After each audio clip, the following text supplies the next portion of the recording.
Bom, como a gente falou, a gente vai falar sobre a migração do metal, do bare metal, de servidores físicos para a nuvem. Isso no contexto do retail, do varejo, do e-commerce. Né? Um pouco sobre nós, essa é a Camila. Bom, sou a Camila, ou Lobinha, como alguns me conhecem. Eu trabalho na Topworks, sou consultora de desenvolvimento lead lá. Trabalho na área de tecnologia, DevOps, infraestrutura, há mais ou menos uns 13 anos. E estou na Topworks há uns 2 anos e meio. Meu nome é Ricardo, como a Camila falou, mas todo mundo me conhece como Caval. Meu sobrenome é Cavalcante. Estou na Topworks há já uns 7 anos, sempre trabalhando com clientes nearshore, em especial, com mais frequência, com clientes do varejo. A Topworks, para quem não conhece, é uma consultoria de software. Hoje somos mais de 6 mil consultores ao redor do mundo, em 14 países, em 40 escritórios por aí afora. A gente, como sempre, está contratando. Quem se interessava lá no site da Topworks sabe um pouco mais sobre isso. E aqui no Brasil temos escritórios em Recife, Porto Alegre, São Paulo e Belo Horizonte, para quem tiver interesse. Bom, como eu falei, o desafio era o desafio de migrar um site de varejo do metal para a nuvem. Como é que começou essa história? Um grande varejista americano, dono de algumas marcas que eles chamam de banners, já tinha um sistema que vários desses banners usavam. E aí a convergência dessa plataforma era óbvia por motivos operacionais. Basicamente, você não quer ter essa heterogeneidade para todo mundo tomar conta de várias coisas diferentes. Então, no momento anterior, a Topworks foi chamada para fazer essa migração funcional de uma plataforma para essa plataforma comum. E aí, apesar dos... Bom, foram vários ganhos operacionais, mas uma dor era muito grande nessa migração, que era o estilo de trabalho baseado em máquinas físicas. Então, eles usavam um modelo que eles chamavam de DevSlots.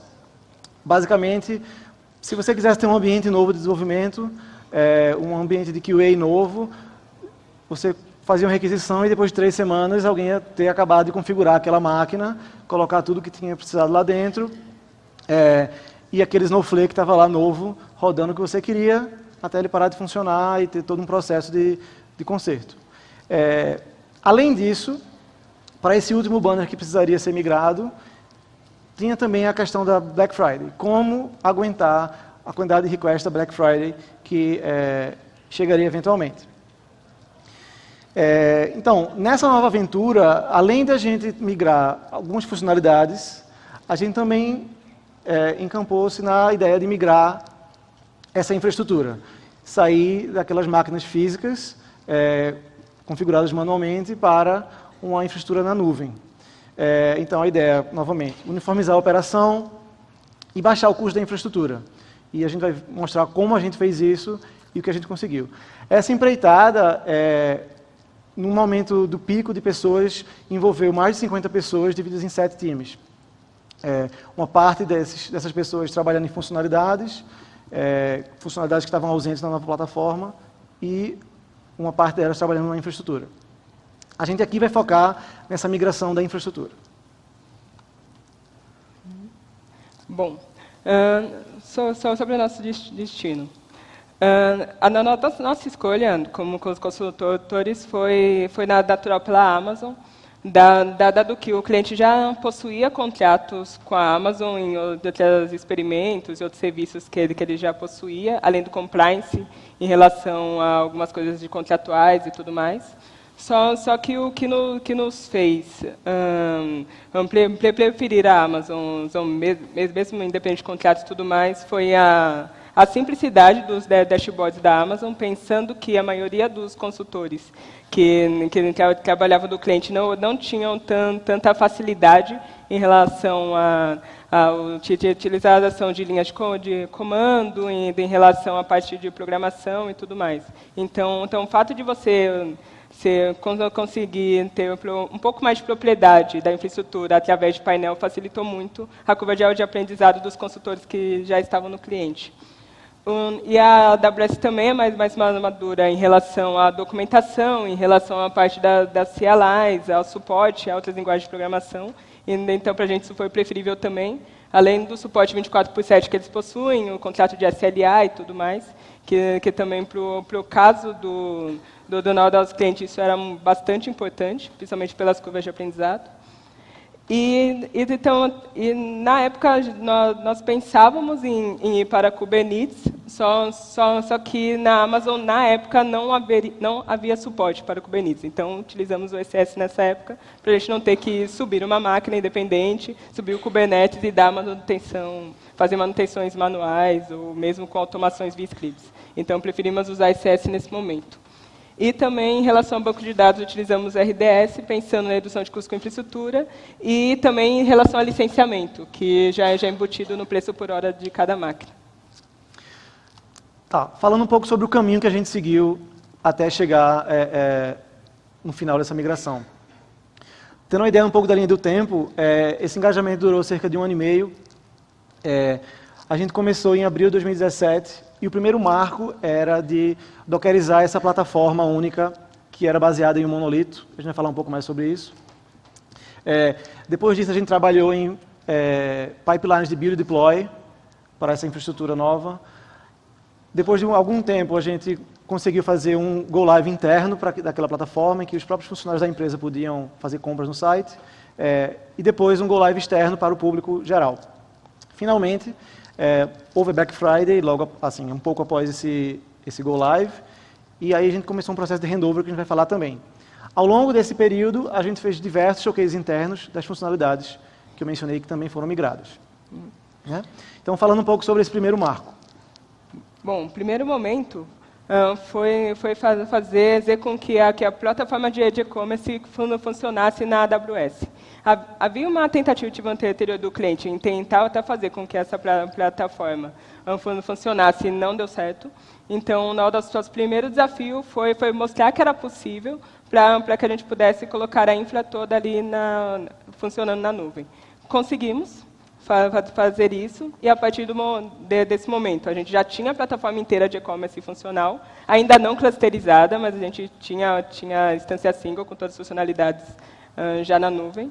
Todas as dependências externas, nesse momento, estavam mocadas, e tínhamos uma imagem de um banco de dados já na RDS da Oracle, replicando, né, o ambiente do cliente, onde a gente poderia, pelo menos, já utilizar algumas funcionalidades para que as equipes de desenvolvimento que estavam fazendo a migração dos outros mais de 50 microserviços pudessem ter um ambiente para testar todo o fluxo dentro da nossa integração.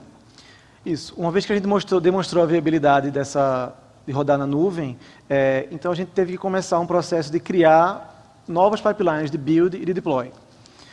As pipelines de deploy era meio óbvio a gente precisar, porque nada tinha sido deployado daquele e-commerce na nuvem ainda.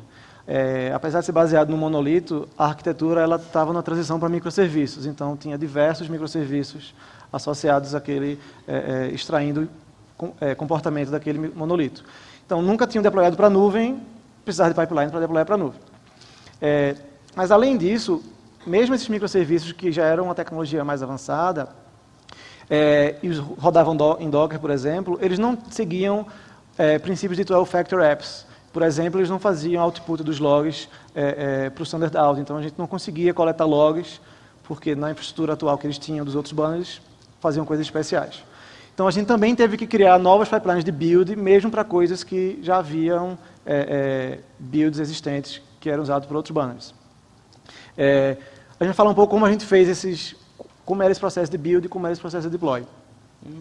Bom, para fazer essa parte, nós personalizamos um pouco a ferramenta do GoCD, onde utilizamos um plugin, que é o do Elastic Profile, que ele faz? O plugin é responsável por instanciar máquinas na Amazon e os containers utilizados para cada build lá dentro. Então, para cada vez que a pipeline é acionada e começa algum processo de build ou deploy, ele lança um container e faz todos os processos dentro desse container, destrói o container e mata essa máquina. A partir do momento que não está rodando nada, por exemplo, a máquina, inclusive, é desligada. Então, era uma forma da gente ter instâncias efêmeras e também reduzir custos dado a esses builds pela quantidade de serviços que a gente tinha. Que a gente chegou em um pico de ter mais de 100 pipelines funcionais ali dentro. Então, era uma maneira também de reduzir custos, usando esse Elastic Profile. Nós utilizamos o Gomatic, que é uma linguagem para fazer a programação do Go, que ela é baseada em Python, onde podíamos fazer um pipeline as-code, só que com a mesma inteligência de uma linguagem de programação. Ou seja, de vez de você ter um arquivo, um JSON, um YAML, o que seja, onde você tem que descrever cada pipeline, você fazia scripts que programavam como seria cada pipeline e as executava e a partir dela fazia toda a criação. Então, a gente possuía, mesmo dentro do Go, uma outra pipeline que era responsável por criar novas pipelines ali dentro. Então, o código era mais enxuto, a manutenção era mais simples, e a gente conseguia possuir uma quantidade gigante de pipelines e manter a manutenção de todas elas, de uma maneira mais centralizada e organizada. Então, também criamos uma CLI, uma CLI, personalizada para alguns comandos que utilizávamos recorrentemente. Porque dentro das personalizações das plataformas de e-commerce tinha algumas funcionalidades que eram rodadas manualmente, ou utilizadas scripts e tudo mais. Então, dentro dessa CLI, a gente abrangiu todas elas. E também uma maneira de abstrair os comandos da AWS, que possui vários parâmetros, mas para não precisar ter que disseminar esse conhecimento para várias equipes, que nem todas elas eram equipes técnicas, a gente abstraiu usando as bibliotecas que a Amazon já dava dentro dessa CLI em Python para poder executar esses comandos. A facilidade que deu é que as equipes de desenvolvimento poderiam utilizar essa CLI, que era a mesma CLI que estava usando dentro das equipes de suporte, que também era a mesma que usava dentro da pipeline para fazer os builds. Então, a gente tinha uma confiabilidade inteira no processo de não precisar de interações manuais e também a manutenção e evolução do software em todos os ambientes, desde o desenvolvimento até a produção. E para toda essa infraestrutura que o Go utilizava, ele fazia todos os deploys usando o Terraform. Então, toda a criação do ambiente, manutenção e tudo mais, era feita através do Terraform também. Isso. Então, o deploy era feito com Terraform. De que forma? A gente tinha um template Terraform e ele era parametrizado e, ao executar um build, basicamente o que a máquina de build vai fazer é escolher qual a versão da imagem que vai rodar e qual ambiente que ele tem que deployar. A gente tinha duas maneiras de fazer deploy. Uma maneira que, se vocês estão acostumados com esse conceito de deployment, de fan-in, basicamente o que a gente tem você seleciona qual ambiente e diz assim, faça o deploy de tudo que for o latest, por exemplo, e ele vai deployar toda a diferença para dentro daquele ambiente. Isso era bastante útil para a gente porque, apesar de ter microserviços, a maturidade dessa arquitetura não era tamanha a ponto de você conseguir ter uma independência real dos microserviços. Então, por exemplo, o sistema legado monolítico, ele sempre dava problema na hora do deployment. Então, você garantir que essas coisas conversavam entre si dentro daquele ambiente era interessante. Então, você tinha um ambiente de QA, você podia promover aquele ambiente de QA inteiro para o seu ambiente de homologação. Apesar disso, o cliente também usava uma abordagem de cada microserviço, cada pedaço da arquitetura poder ser deployado. Então, a gente também tinha essa possibilidade. Então, você podia pegar o seu microserviço específico de checkout e fazer o deploy dele no ambiente e promover ele depois para homologação e produção. Né? Uma coisa que foi bastante benéfico, usar o SS com os load balancers, é que basicamente a gente ganhou de graça fazer blue-green deployment. Então a gente não tinha downtime no deploy, basicamente porque quando você vai fazer um deploy, o SS carrega o novo, aquela nova instância, percebe que ela está saudável, drena as conexões da instância antiga, e aí passa tudo para a nova e tudo acontece naturalmente. Se falhou, o deploy é cancelado e nada saiu do ar. Então, isso foi uma vantagem. Então, nesse momento, a gente já tinha tudo que precisava ser deployado, sendo feito build e feito deploy dele lá na AWS. Então, como é que ficava a arquitetura nesse momento? Nesse momento, a gente tinha o nosso monolito lá do e-commerce, que, na verdade, necessitava de alguns componentes extra, porque ele era um cluster WebLogic dentro de um container, ou de vários containers, microserviços específicos para algumas partes do site, como checkout, como a página de detalhe do produto, engines de busca, indexadores, esse tipo de coisa. Então, ao todo, a gente tinha cerca de 50 serviços, 58 serviços especificamente. Cada codeça diferente é uma tech stack diferente. Então, a gente ia ter microserviços em Scala, a gente tem esse e-commerce que está rodando em Java 6, a gente tem algumas coisas em Node também, e a gente tem algumas ferramentas externas, que nesse momento a gente já conseguia conectar, mas por enquanto a gente também não tinha dados de verdade, então não havia atualização de dados de produto ainda. A gente conseguia fazer deploy, mas os dados eles eram estáticos e a partir de uma imagem pré-criada. Falando um pouco mais sobre que ferramentas a gente usava aqui. Bom, optamos por preferência manter a maioria das ferramentas sendo da própria Amazon, de vez de adquirir ferramentas externas, mesmo open source. Então, em relação aos microserviços, utilizamos o ECS, todos os containers dos microserviços nas pipelines de build eram gerados uma imagem Docker e ela era versionada no ECR, então todos os microserviços eram Dockers. Aliás, todos os microserviços estavam com toda a inteligência, parametrização e tudo mais dentro do Docker. Em relação ao Mongo, nesse momento, tínhamos mais uma instância de cluster T-Mongo personalizada dentro do EC2, utilizando alguns scripts também, usando o CloudNet para fazer isso. Tínhamos o banco, a parte de dados, utilizando o EBS para fazer o storage. Na parte de search, que era a parte de busca de serviços, a gente usou o próprio ECS, o storage de GBS e também o S3 para gravar os dados estáticos que a gente estava utilizando. E também o Oracle com o RDS, nesse momento, mantivemos o uso dele. Em relação aos serviços compartilhados, onde utilizamos o Application Load Balance da própria Amazon, não usamos nenhum serviço externo para fazer isso, porque ele já estava aderindo para o que a gente precisava. Usamos o Route 53 só com nenhum acesso externo, era totalmente rede privada e os acessos a essa rede eram feitos através de VPN, através do Data Warehouse do cliente e do data center dele e tudo mais, então não tinha nada exposto para a internet. Utilizamos o CloudWatch para fazer toda essa coleta de logs inicialmente. E todas as nossas VPNs eram site-to-site, para onde a gente precisava, tanto vendas externos, os data warehouse e os collocations que o cliente utilizava. E toda a parte de senhas, segredos, informações sensíveis, a gente usava o KMS para fazer toda essa propagação.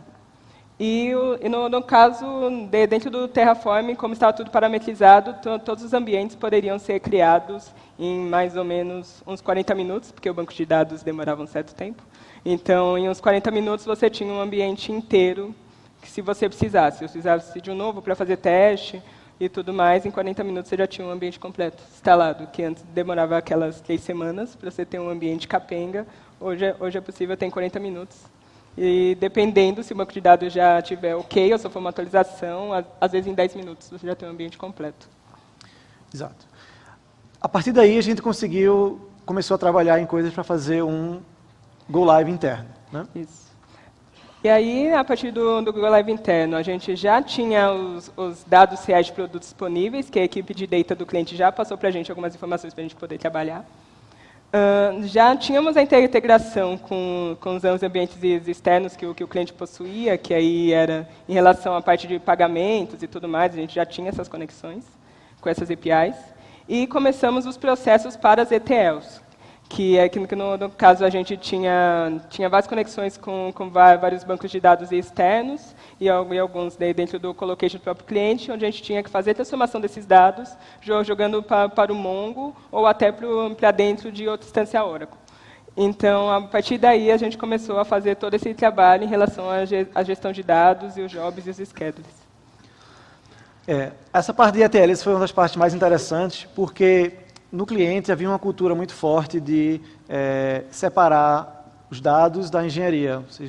Talvez seja comum onde vocês trabalham, ter uma equipe de DBAs e uma equipe de engenharia separada. O problema especificamente lá era que a equipe de DBAs elas não tinham práticas de engenharia que são corriqueiras, sei lá, controle de versão, por exemplo. Então, os scripts que executavam os jobs não estavam no controle de versão. Então, eles estavam dormindo lá no host que eles iam executar e, eventualmente, o scheduler ia lá e dizia, ó, roda tal script bash. E ele rodava e fazia a transferência de dados. Então, a gente não queria isso.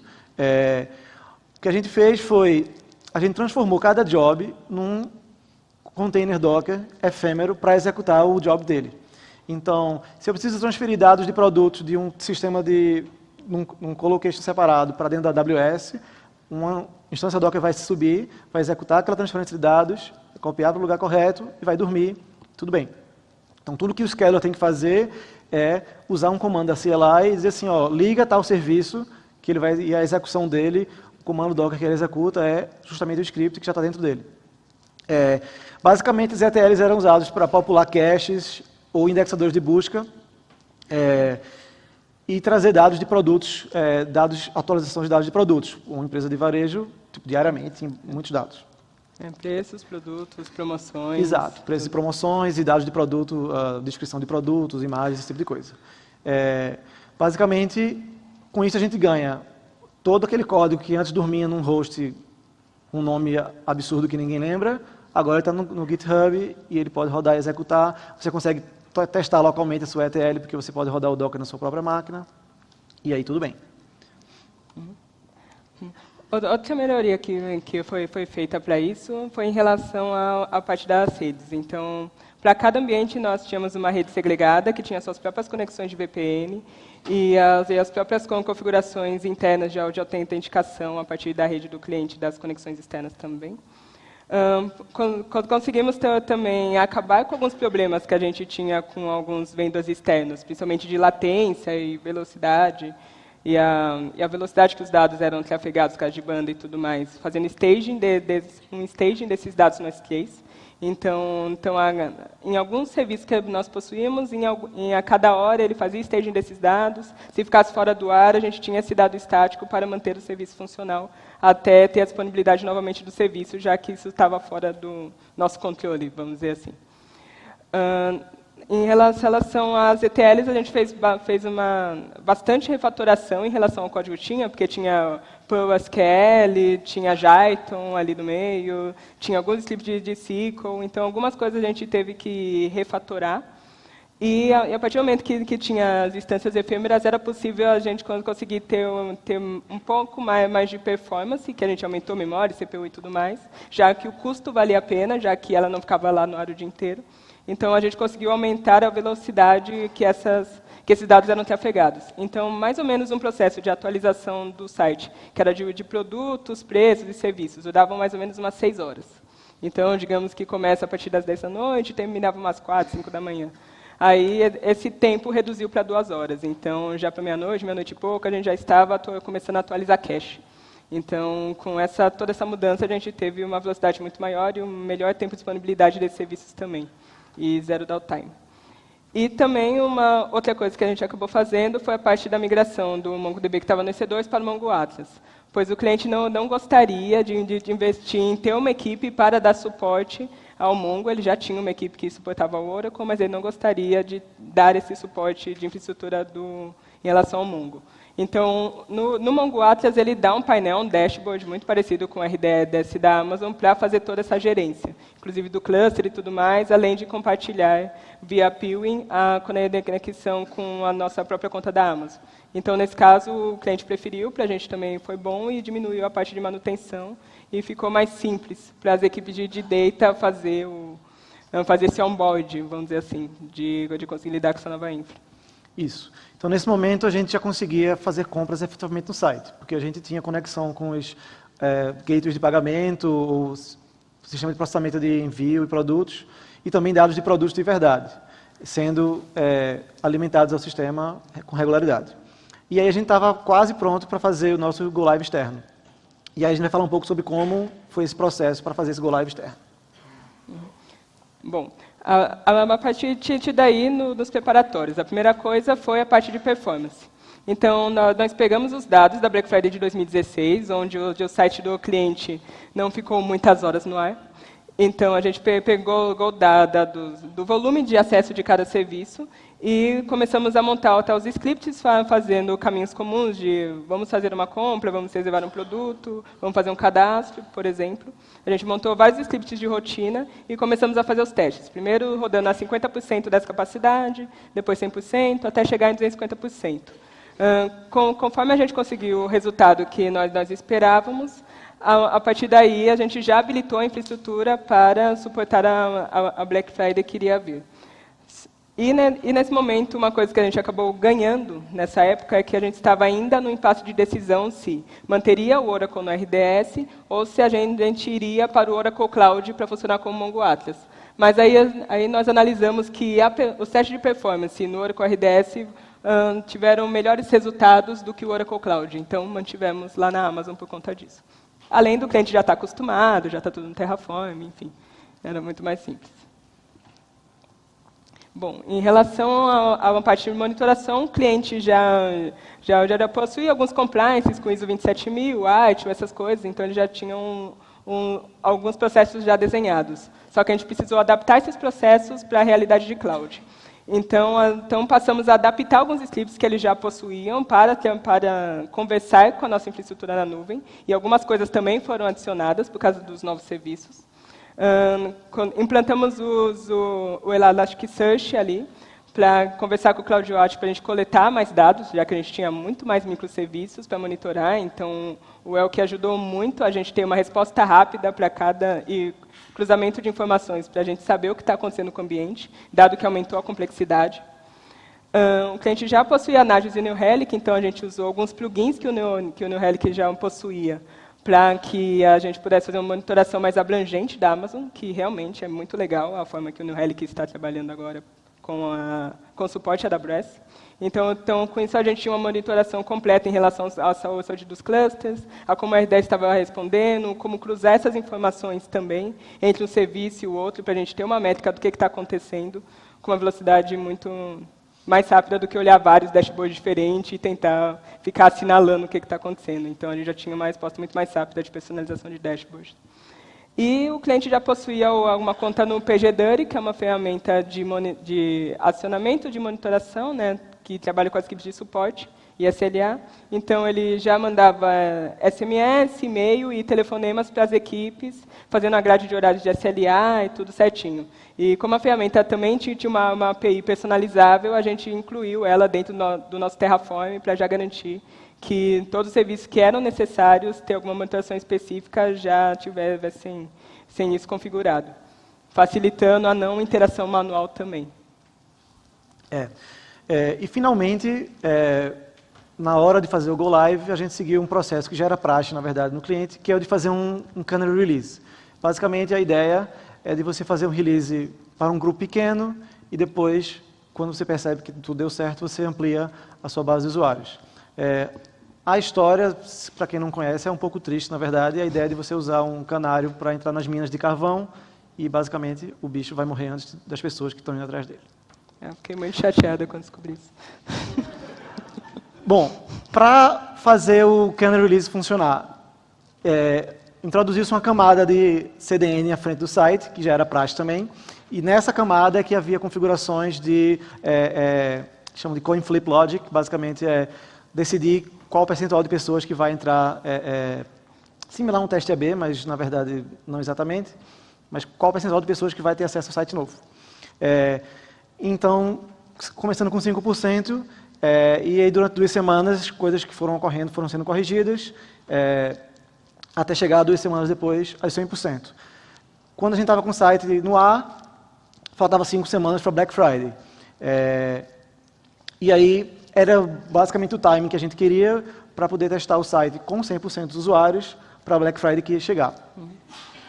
E finalmente a Black Friday chegou. O que é que a gente conseguiu na Black Friday?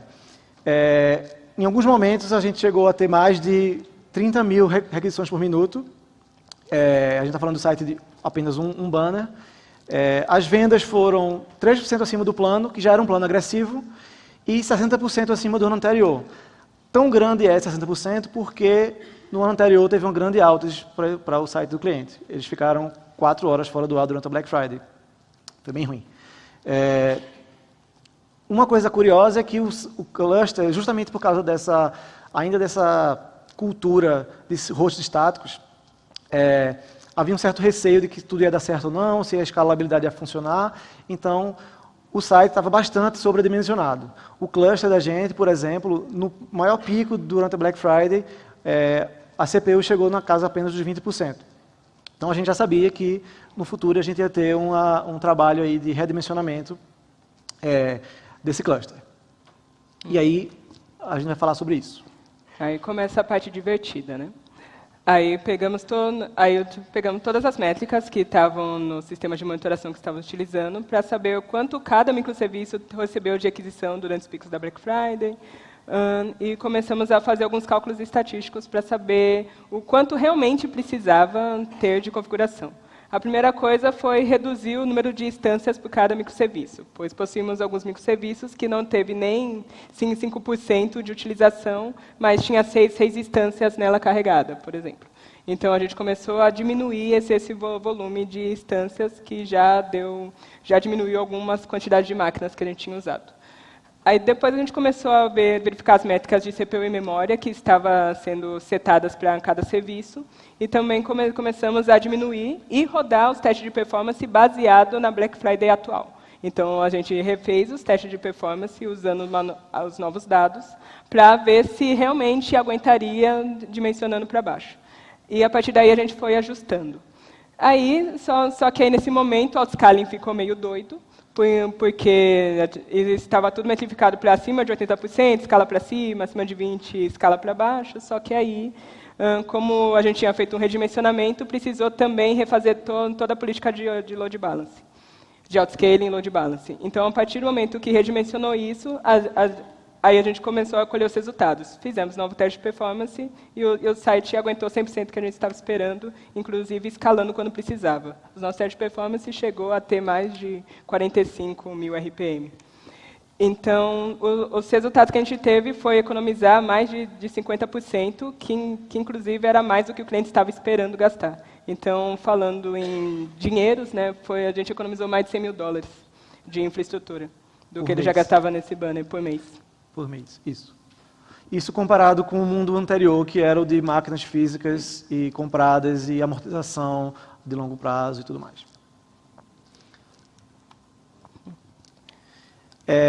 Além disso, né, com essa migração, outras coisas foram economizadas também. Primeiro, a plataforma anterior, que era licenciada e cara, não era mais necessária. Na verdade, só esse licenciamento já pagava o projeto inteiro. Algumas outras, havia software acessório que também não era mais necessário. Por exemplo, eles estavam acostumados a usar a SDK do Zing, que ela tem algumas otimizações e facilidade de monitoramento. Com essa migração para a nuvem, a gente usou a JDK padrão da Oracle e tudo funcionou bem. A gente não viu necessidade de usar nada otimizado. Além disso, o cliente não precisava mais de tantas máquinas no colocation dele, e aí a gente, enfim, desligou máquinas, e aí daí que vem toda essa economia.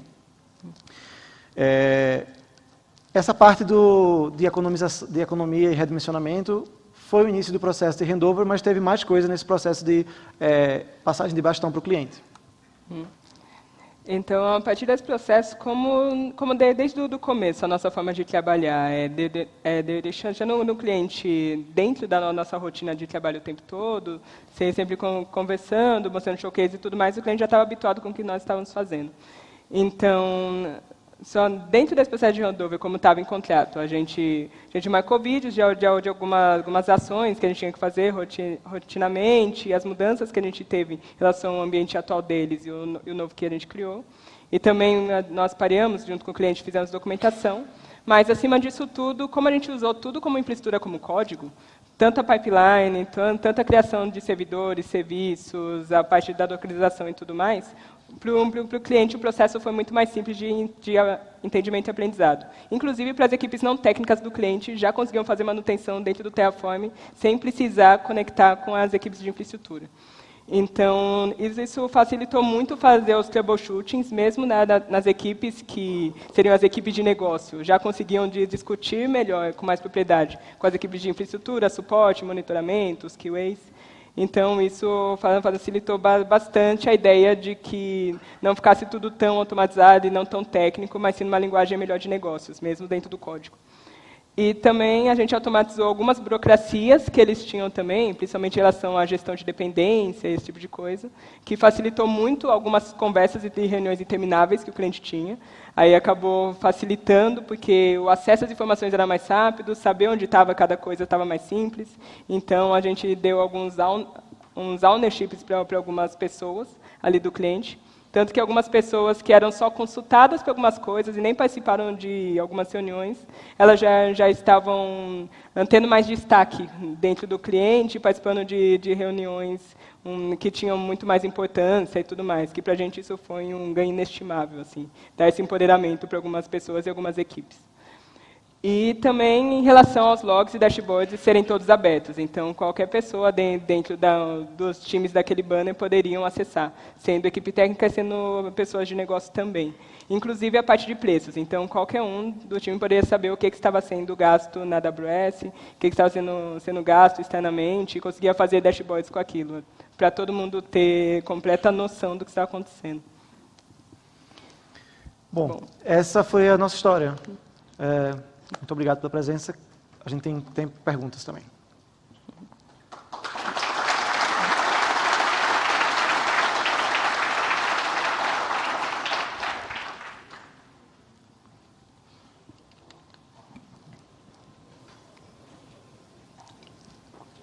Deixa eu tentar chegar rápido aqui, para não perder tempo de pergunta.